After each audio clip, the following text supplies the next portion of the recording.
aux esprits intrépides qui s'aventurent au-delà du confort du dogme, cherchant la vérité dans la tranquillité de la raison et la résonance de l'histoire. Ce travail est une humble offrande à ceux qui croient que la poursuite de la compréhension, aussi difficile, est elle-même un acte sacré. C'est pour les étudiants qui luttent avec des textes anciens, les chercheurs traduisant l'évolution de la pensée et les lecteurs silencieux qui trouvent du réconfort et de l'éclairage dans l'examen rigoureux de la foi. Que ce livre sert de compagnon dans votre voyage, un témoignage du pouvoir durable de l'enquête critique et une invitation à embrasser la beauté profonde qui se déroule lorsque nous osons remettre en question.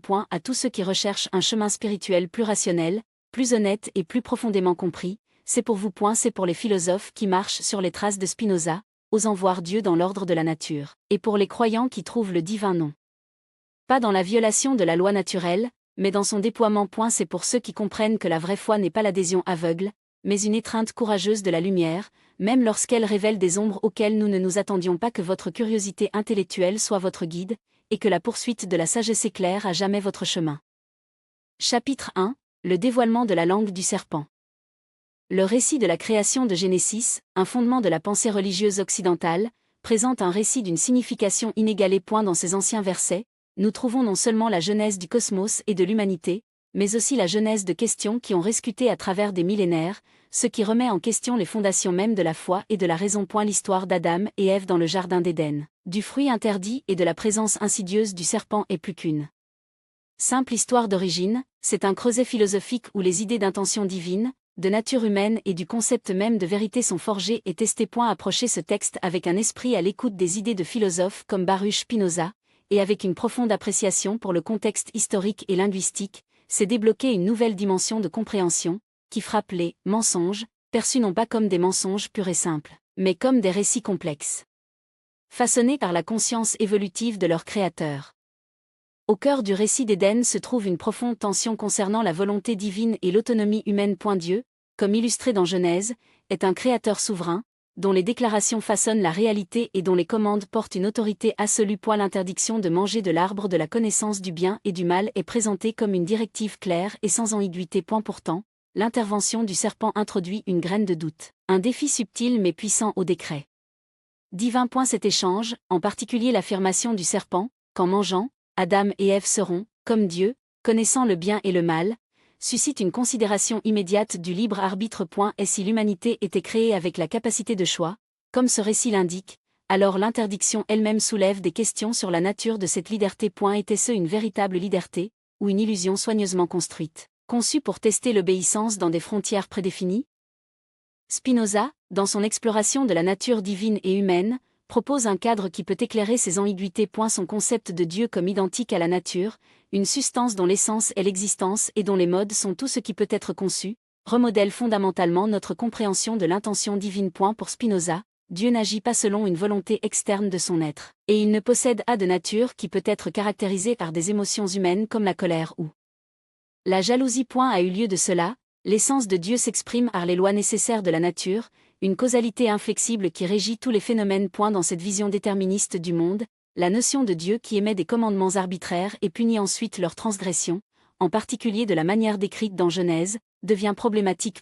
Et si tout ça se passe, se produit par nécessité, alors la tentation du serpent, le choix d'Adam et d'Ève, et l'expulsion ultérieure du jardin se déroulent toutes dans le système grand, impersonnel et totalement déterministe de nature divine. Le serpent, à cet égard, n'est pas un agent externe de la malveillance, mais une manifestation des complexités et des interdépendances inhérentes dans l'ordre naturel, un catalyseur pour un déploiement spécifique des événements.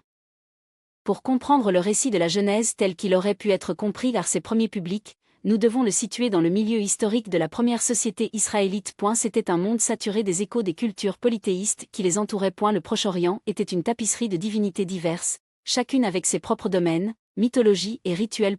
Et la religion cananéenne, avec son riche panthéon et ses mythes de création vive, aurait été une influence palpable. Alors que Genesis proclame un Dieu singulier et transcendatif, le processus par lequel cette concession monothéiste s'est solidifiée était probablement progressive et complexe, marqué par l'intégration et la transformation des récits culturels existants et des idées théologiques. Le récit de Genesis peut donc être considéré comme une affirmation théologique audacieuse, une déclaration de la suprématie de Yahweh dans un monde habitué à la multiplicité. Le conte de création lui-même porte des traces de ces interactions. Et la division des eaux primordiales, un motif commun dans les anciennes cosmogonies du Proche-Orient, apparaît dans Genèse 1. Mais recontextualisé pour souligner le pouvoir singulier d'Élohim. Le serpent pourrait également être compris dans ce contexte. Dans certaines traditions anciennes, les serpents étaient associés à la sagesse, à la fertilité ou même aux divinités toniques. L'auteur de Genesis, en dépeignant le serpent comme un agent de tromperie et la chute de l'humanité, s'approprie et subvertit simultanément ces associations plus anciennes, diabolisant un symbole qui aurait pu avoir des connotations plus ambivalentes ou même positives dans d'autres cultures. Cet acte de polémique théologique, de réinterpréter et de réapparition du langage symbolique existant, est crucial pour comprendre comment les histoires fondamentales d'Israël ont été façonnées. De plus, un examen minutieux du texte hébreu révèle des nuances linguistiques qui ont contribué à des siècles de débats interprétatifs. Les noms mêmes utilisés pour le divin, Elohim et Yahweh, et leur interaction dans le récit, offrent des indices sur ses origines complexes. Alors que Genèse 1 utilise systématiquement Elohim, une forme plurielle que certains chercheurs suggèrent des indices dans une strate plus antérieure et plus polythéiste ou une nuance théologique délibérée mettant l'accent sur la majesté de Dieu. Genèse 2 présente Yahweh Elohim, le Seigneur Dieu. Ce changement dans la nomenclature divine et les différences stylistiques et thématiques distinctes entre les deux contes de création, souvent appelés par les chercheurs P et J, respectivement, suggère que la Genèse n'est pas un texte monolithique mais une œuvre composite, tissée à partir de traditions différentes et éditée au fil du temps. Le dialogue du serpent avec Ève est particulièrement riche en telles ambiguïtés. Le mot hébreu pour serpent, nachash, peut également être traduit par « tracer »,« être sournois » ou « observer étroitement ». Cette polysémie invite des interprétations au-delà de celle d'un simple reptile glissant. Le nachash pourrait-il être une créature d'intelligence et de ruse exceptionnelle, un symbole de connaissance primitive ou même un être plus énigmatique? Le discours du serpent lui-même est une masterclass de manipulation subtile, employant des questions rhétoriques et des insinuations voilées. Et sa promesse, que leurs yeux seront ouverts et qu'ils seront, comme Dieu, connaissant le bien et le mal, joue sur un désir humain fondamental de connaissance et d'autodétermination. Le concept de « connaître le bien et le mal » est au cœur du drame qui se déroule. Dans le lexique spinoziste, la connaissance n'est pas un fruit interdit mais l'essence même de l'éclairage divin. Est la raison, pour Spinoza, est la « vraie lumière », la faculté à travers laquelle nous pouvons appréhender Dieu et l'ordre de l'univers. La gêne. Le récit S, cependant, présente cette connaissance comme quelque chose d'illicite, son acquisition conduisant à la honte et à l'expulsion. Ce cadrage lance intrinsèquement le doute sur la nature de l'intention divine. Et si Dieu est la source de tout être et de toute connaissance, pourquoi refuserait-il une telle compréhension fondamentale de sa création? La tentation du serpent, sous cet angle, devient moins un acte de rébellion et plus une initiation à une forme de conscience plus profonde, quoique douloureuse. L'expulsion n'est donc pas simplement une punition, mais une conséquence de l'adoption d'un mode d'existence caractérisé par une compréhension plus complexe et dualiste de la réalité, qui distingue le bien du mal, le plaisir de la douleur, la connaissance de l'ignorance, un mode d'être intrinsèquement moins unifié et plus chargé d'angoisse que l'innocence prélapsaire. La texture linguistique des mots du serpent justifie également une attention particulière. L'expression « Dieu a-t-il vraiment dit ?» introduit immédiatement un élément de doute sur l'énoncé divin. Ce n'est pas une contradiction directe mais une subtile sapée l'autorité, une suggestion selon laquelle le commandement divin pourrait être incomplet, mal interprété ou même délibérément trompeur. Le serpent offre alors une interprétation alternative, qui pose une intention bienveillante derrière la supposée interdiction de Dieu. Dieu sait que lorsque vous en mangez, vos yeux seront ouverts, et vous serez comme Dieu, connaissant le bien et le mal. Il s'agit d'une profonde inversion. L'interdiction de Dieu, présentée comme un acte de miséricorde divine, est réinterprétée comme un acte de contrôle égoïste, conçu pour garder l'humanité dans un état d'ignorance de bonheur. L'affirmation du serpent selon laquelle Adam et Ève seront, comme Dieu, sont particulièrement puissantes. Et elles puisent dans une aspiration humaine archétypale, un désir de transcendance, pour une compréhension plus complète de l'existence. Le récit, en condamnant cette aspiration par le biais de l'agence du serpent, présente un paradoxe théologique. Est la quête de la connaissance et de la conscience de soi de l'humanité est-elle intrinsèquement pécheresse? Ou est-ce que la représentation du serpent reflète une lutte plus profonde au sein de la psyché humaine, un témoignage de la volonté inhérente à comprendre que Dieu, dans sa nature infinie, doit sûrement incarner? Spinoza dirait que cette motivation vers la compréhension n'est pas seulement naturelle mais divine, une émanation de l'amour intellectuel de Dieu. Le récit de Genesis, dans son interprétation traditionnelle, semble suggérer le contraire, positionnant cette motivation même comme la source de la chute de l'humanité. Le concept de création faillible émerge également d'une lecture étroite. Et si Dieu, en tant que créateur omniscient et omnipotent, a créé le serpent tel qu'il était, et a donné ses actions et leurs conséquences, alors les événements d'Éden peuvent être considérés comme prédéterminés. Cela soulève des questions sur la responsabilité divine. Dieu était-il l'auteur ultime du mensonge? Ou le récit est-il conçu pour explorer la nature du mal et ses origines, la décrivant non pas comme une substance en soi, mais comme une privation, un manque de bien ou une conséquence de la nature finie des êtres créés? Spinoza soutiendrait qu'il n'y a pas de mal inhérent dans la création de Dieu. Ce que nous percevons comme le mal est simplement une manifestation d'un mode d'existence particulier qui semble imparfait de notre point de vue limité, ou une conséquence du déploiement nécessaire des attributs divins. Le serpent pourrait donc être considéré comme représentant non une force indépendante du mal, mais un élément nécessaire dans la tapisserie complexe de l'existence, un catalyseur pour une étape particulière dans le développement de la conscience humaine. La précision linguistique du texte hébreu, en particulier concernant l'interdiction et ses conséquences, alimente les possibilités d'interprétation. Le verbe utilisé pour « mourir » dans l'expression « vous mourrez sûrement » motetamu, peut également porter le sens de « devenir faible »,« s'affaiblir » ou « souffrir beaucoup ». Cette ambiguïté permet des interprétations qui s'étendent au-delà de l'annihilation physique immédiate, suggérant un plus. Une diminution existentielle ou spirituelle profonde. D'eux-mêmes, la nudité dont Adam et Ève prennent conscience après avoir mangé le fruit ne signifie pas seulement l'absence de vêtements, mais une nouvelle conscience de soi, une réalisation de leur identité distincte et de leur vulnérabilité. Cette nouvelle conscience, tout en conduisant à la honte, marque également une transition de l'être instinctif à la conscience réfléchissante, une caractéristique de ce que nous pourrions considérer comme une existence humaine plus développée.